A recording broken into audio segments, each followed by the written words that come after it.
اگر تم نے دیر کر دی تو میرا اثاثہ بھی لٹ جائے گا، میرا راس المال بھی برباد ہو جائے گا۔ تو وہ بزرگ فرماتے ہیں جب اس نے یہ بات کہی تو مجھے ان الانسان لفی خسر کا ترجمہ سمجھ میں آ گیا۔ میں نے کہا کہ ہم بھی اپنے سانسوں کی برف کو پگھلا رہے ہیں، اور قطرہ قطرہ جس طرح برف پگھلتی ہے، سانس سانس کر کے زندگی پگھل رہی ہے۔ اگر جلدی جلدی ان سانسوں کے بدلے میں نیکیاں لے لیتے ہیں تو یہ زندگی بچ جائے گی، ورنہ یہ زندگی برف کی طرح پگھل رہی ہے۔ ان الانسان لفی خسر، انسان خسارے کا سودا کر رہا ہے، لمحہ لمحہ موت کے قریب ہو رہا ہے۔ یہ سمجھ رہا ہے میں بڑا ہو رہا ہوں، لیکن یہ چھوٹا ہو رہا ہے۔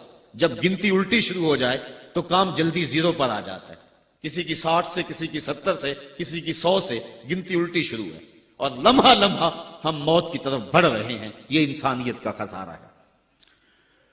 ایک مفسر ہوا تبا تبائی، ہے تو ویسے ڈاماڈول، لیکن بات بڑی پتے کی لکھ گیا۔ وہ کہتا ہے خسارے کا ایک اور پہلو بھی ہے، اور اس پہ میں آپ کی تھوڑی سی توجہ بھی چاہوں گا۔ وہ کہتا ہے خسارہ یہ ہے کہ اللہ نے ایک شے کو ایک حسن دیا ہے تو دوسرے حسن سے اسے محروم رکھا ہے، تو وہ شے کہتی ہے کہ میں خسارے میں۔ اس کی مثال وہ کہتا ہے یہ پھول ہیں، ان میں خوشبو ہے لیکن روشنی نہیں ہے، اندھیرے میں آپ ان سے چراغاں نہیں کر سکتے، تو پھول کہیں گے ہم خسارے میں، ہمارے میں خوشبو تو ہے لیکن روشنی نہیں ہے۔ چاند میں روشنی ہے لیکن اس میں خوشبو نہیں ہے، تو چاند کہتا ہے میں خسارے میں، کہ میرے میں روشنی تو بڑی ہے، میرے دم سے کائنات میں اجالے تو پھیل جاتے لیکن خوشبو نہیں ہے، میں خسارے میں۔ ایک بچہ کہتا ہے میرے میں بچپنے کی معصومیت تو ہے لیکن جوانی کا بانکپن نہیں ہے، لہذا میں خسارے میں۔ ایک جوان کہتا ہے میرے میں جوانی کا حسن تو ہے لیکن بڑھاپے کا تجربہ نہیں ہے، لہذا میں خسارے میں۔ اور ایک بوڑھا کہتا ہے کہ میرے میں بڑھاپے کا تجربہ تو ہے لیکن اب بچپنے کی وہ معصومیت کہاں، وہ کاغذ کی کشتی، وہ بارش کا پانی۔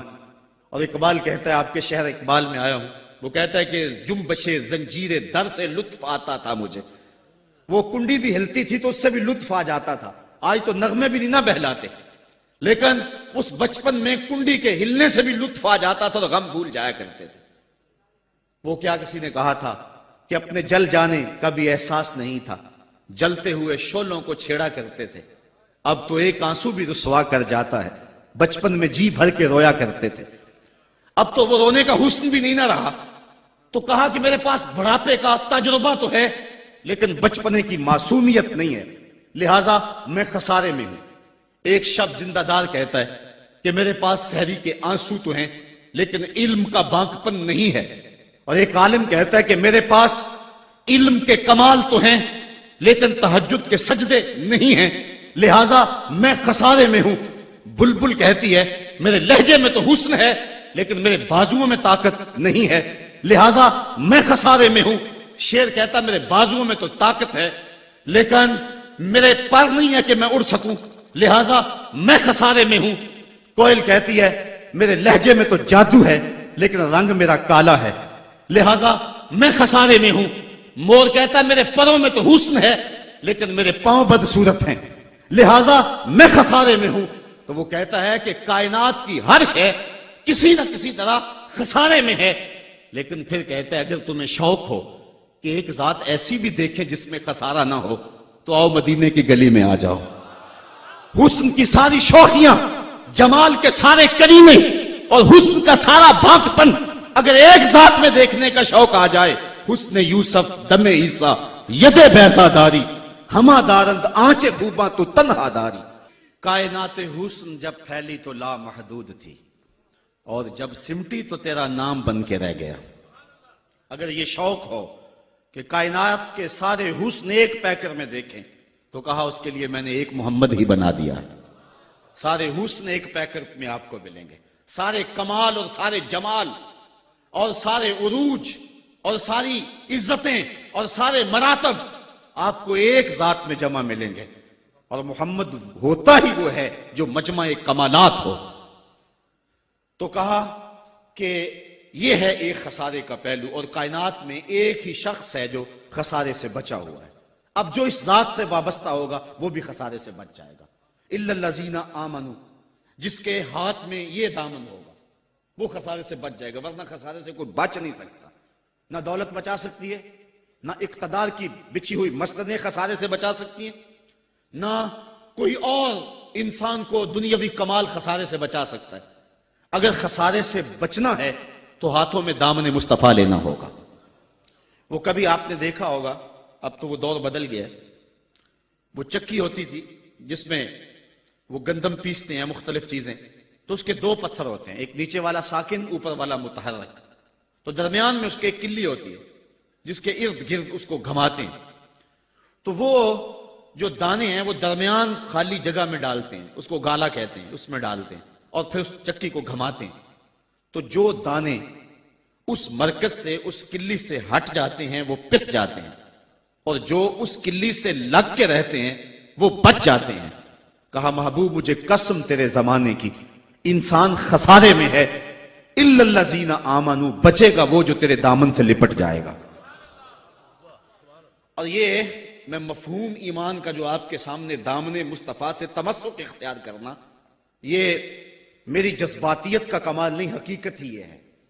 علامہ سعد الدین تفتازانی علیہ رحمہ شرح قائد میں لکھتے ہیں کہ ایمان ہے کیا؟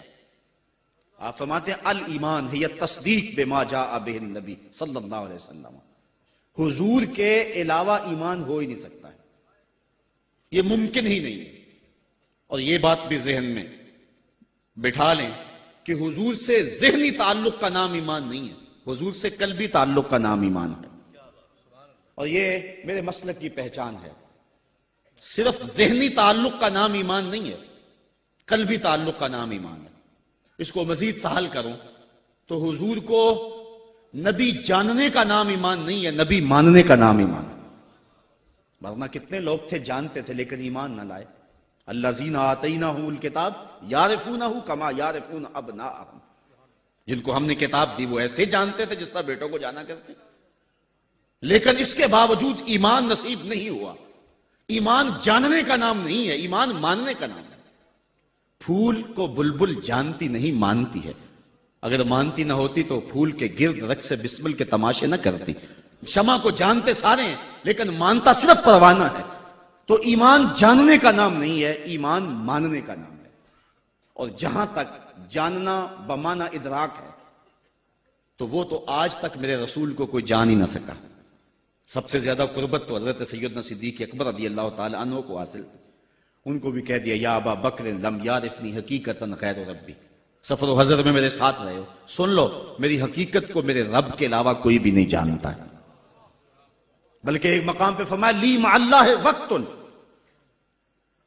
لا یسعنی فیہ نبی مرسل ولا ملک مقرب، میرا اور میرے رب کا معاملہ ایسا ہے کہ درمیان میں نہ کوئی نبی آ سکتا ہے، نہ کوئی رسول اور پیغمبر آ سکتا ہے، اور نہ کوئی فرشتہ مقرب درمیان میں آ سکتا ہے۔ تو جہاں تک تعلق ہے حضور کو جاننے کا بمانا ادراک، تو آج تک حضور کو اللہ کے علاوہ کوئی جان ہی نہیں سکا ہے۔ مولوی کا تو دماغ خراب ہو گیا کہ وہ مسجد میں ترازو رکھ کے بیٹھ گیا اور نبی کو تولنے لگا۔ میں تو کہا کرتا ہوں ڈٹھے ورق قرآن دے پھول سارے، تیری شان جیا نہیں کوئی ہور ڈٹھا، تیری شان دا کرے مقابلہ جیڑا، انہوں عاشقاں اصلی چور ڈٹھا، کوئی نور آکھے کوئی بشر آکھے، پیندا رات دینے ایہو شور ڈٹھا، اللہ والیاں گل مکا دیتی تساں ہور ڈٹھا ساں ہور ڈٹھا۔ تم نے پتہ نہیں کس کو دیکھا ہے جو سکی بیٹی کو بھی نہیں بخشوا سکتا۔ لاہور قصر نور میں ایک شخص، آپ بھی سارے جانتے ہیں، میرا نام لینے کا مزاج نہیں ہے، ٹیلی ویژن پہ بھی وہ چیختا ہے، تو وہ کہنے لگا کہ نبی تو سکی بیٹی کو بھی نہیں بخشوا سکتا۔ تو میں نے بعد میں اٹھ کے کہا، میں نے کہا لوگوں آج تو لوگ اسے ووٹ نہیں دیتے جو تھانے سے نہ چھڑا سکے، سنبھلتا نہیں جن سے اپنا دوپٹہ، سنبھالیں گے کیا وہ کلیجہ کسی کا۔ جو تھانے سے نہ چھڑا سکے لوگ اسے ووٹ نہیں دیتے، اور جو اپنی بیٹی کو بھی نہ بخشوا سکے پھر کلمہ پڑھنے کا فائدہ کیا؟ جو افراد خانہ کی بگڑی بھی نہیں بنا سکتا، جو سکی بیٹی کو بھی نہیں بخشوا سکتا۔ میں نے کہا میاں تم اس کی بات کرتے ہو جو سکی بیٹی کو بخشوا نہیں سکتا، ہم تو اس کے قصیدے پڑھتے ہیں جس نے کہا فاطمہ تو جنتی عورتوں کی سردار ہے، تم اس کی بات کرتے